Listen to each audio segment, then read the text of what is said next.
सो स्वागत है मेरे चैनल स्कूल किड में। प्यारे बच्चों, मैं आपको आज साहित्य हिंदी के माध्यम से व्याकरण में अलंकार बताऊंगी। जैसा कि प्यारे बच्चों, आपको मालूम है हाई स्कूल और इंटर की बोर्ड परीक्षाएं आ रही हैं, उनमें अलंकार व्याकरण के माध्यम से अलंकार पूछे जाते हैं कि अलंकार की परिभाषा दीजिए, अलंकार क्या है, शब्द अलंकार, अर्थ अलंकार होते क्या है। तो प्यारे बच्चे, सबसे पहले मैं आपको बताऊंगी कि अलंकार होता क्या है। सबसे पहले अलंकार होता क्या है? अलंकार दो शब्दों से बना है।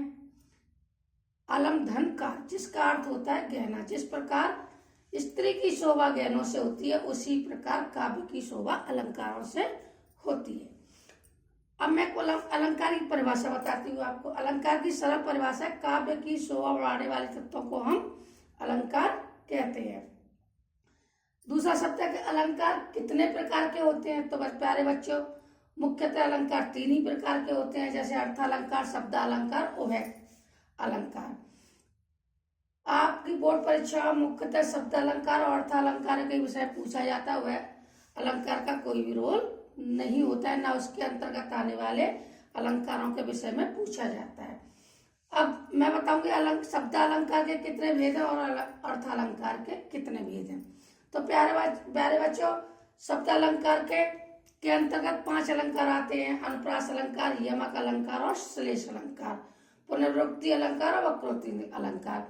जैसा कि आपको मालूम है, अभी तक के हाई स्कूल के पेपरों में या इंटर के पेपरों में शब्द अलंकार में सिर्फ अनुप्रास अलंकार, यमक अलंकार और श्लेष अलंकार के विषय में ही पूछा जाता है। अनुप्रास अलंकार वे अलंकार होता है जिसमें वर्ण की आवृत्ति होती है, यानी कोई भी अक्षर की आवृत्ति होती है। चरु चंद की चंचल के डायस में 4 शब्द आया है, तो ये आपका अनुप्रास अलंकार होगा। यमक अलंकार में आपका एक शब्द 2 बार आता है या 2 से अधिक बार आता है, तो आपका यमक अलंकार हो गया। जैसे कनक कनक से सौगुनी।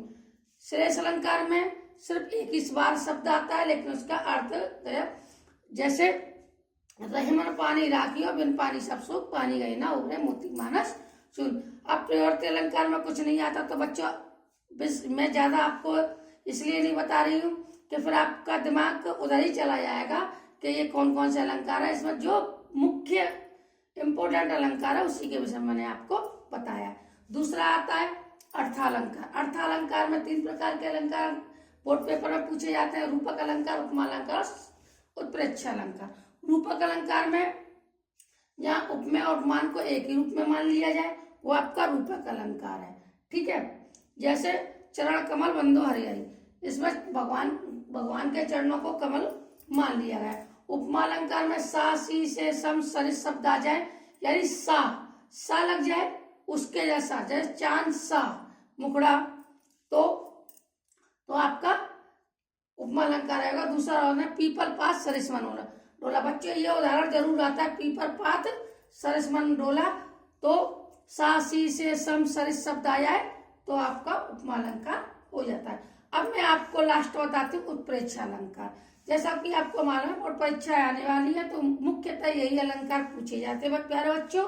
तो आप इन अलंकारों को लिख लो, ध्यान कर लो, या अपने मन में इसको याद कर लो, जिससे आपको कोई भी दूसरी वीडियो देखने की जानकारी जरूरत ना पड़े और आप इसी तरह आप अच्छे नंबरों से पास हो सको।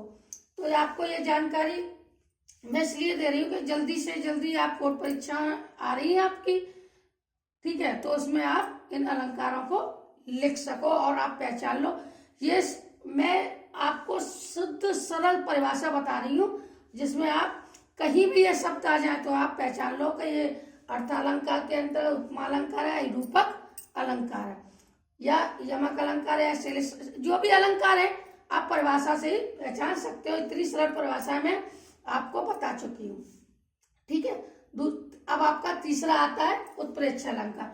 उत्प्रेक्षा अलंकार में जहाँ उपमेय में उपमान की कल्पना की जाए, जहाँ उपमेय में उपमान की कल्पना की जाए, यानी तुलना करने वाली वस्तु और जिससे तुलना हो रही है उसको कल्पना की जाए उसकी, ये चीज इसके समान हो सकती है। तो नेत्र मानो कमल है, यानी किसी के नेत्रों को हमने क्या मान लिया है? कमल मान लिया है। कमल की कल्पना कर ली है कि उसके नेत्र कमल जैसे होंगे, किसी चीज की कल्पना करना, ठीक है, संभावना व्यक्त करना, तो ये आपका अर्थ अलंकार के अंतर्गत उत्प्रेक्षा अलंकार हो गया। अब मैं सबसे सरल परिभाषा, जहां पर ये शब्द आपको दिखाई दे तो समझ लो उत्प्रेक्षा अलंकार है। जहां पंक्ति में आपको, जो भी लाइन है, जहां पंक्ति में आपको जनहू, जानो, मनहू, मानो शब्द दिखाई दे तो वहां आपका उत्प्रेक्षा अलंकार हो जाता है। इसका जो उदाहरण आता है पेपर में, वो भी आपको मैं उदाहरण के तौर पे बता देती हूँ। सोहत ओढ़े पीठ पटु श्याम सलोने गात, मानो नीलमणि शैल पर अब तू पर प्रभात। मानो नीलमणि शैल पर दोपहर, तो क्या आ गया, मानो, और इसमें भी आपका मानो आ गया। इसका दूसरा प्रश्न बन जाता है बच्चों कि एक जैसे आपको ये दे दिया, आपने ये दे दिया, दोहा दे दिया, या जो भी ये आपको उदाहरण दे दिया कि सोहत ओढ़े पीठ पटु श्याम सलोने गात, मानो नीलमणि शैल पर अब तू पर प्रभात। तो इसमें कौन सा अलंकार है, इसमें कौन सा अलंकार है? तो आप मानु शब्द, जानू शब्द आ जाए, मनु, मानो, जनू, जानो शब्द आ जाए तो इसमें आपका उत्प्रेक्षा अलंकार हो जाता है।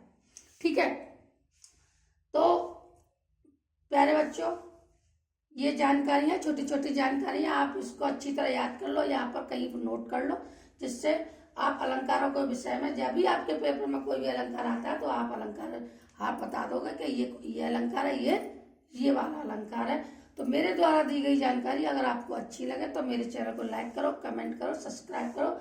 ऐसी ही एजुकेशनल जानकारी के लिए मेरे चैनल को शेयर करो और मुझे सपोर्ट करो। थैंक यू, धन्यवाद।